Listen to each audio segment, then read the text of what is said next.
लाखों आशिक मर जाते हैं मेरी एक मुस्कान पे, मेरे जैसा कोई नहीं है सारे हिंदुस्तान में। अरे कहा है भाऊजी, कहाँ बड़ा कल्ले कल्ले घुघुट कर ले जा तड़ू हो?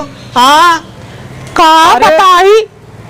अरे ये बिजली आज कहाँ गिरी, बड़ा सौदा उदा बना के जा तड़ू।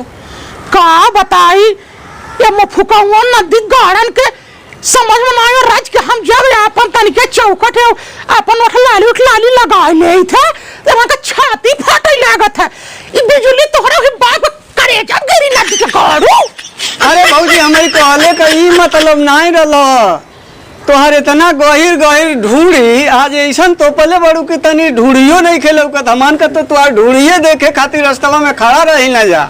का बताई हे भगवान, भगवान हो भगवान हमार ढोढ़ी इतनी गहिर बनाई देहन काऊ हम बताबो करी कबो कबो ये ढोढ़ी हमार मर्दा ही ढोढ़ी काम चलाए ए नदिया गाड़े ढोढ़ी का हमार परी बाटे है।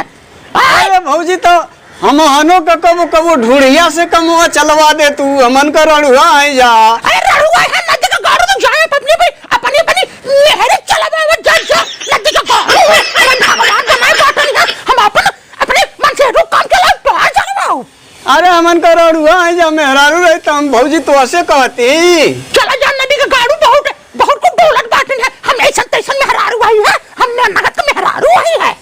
हाँ अच्छा चला ठीक बा, अगर बुरा माना तड़ू तो नहीं कहो भाऊजी। हाँ बुरा न माना नदी गाड़ू ऐसा ऐसा बात कब बोला गिर हम अपन जब सौदा पानी बनाई ले बैठे।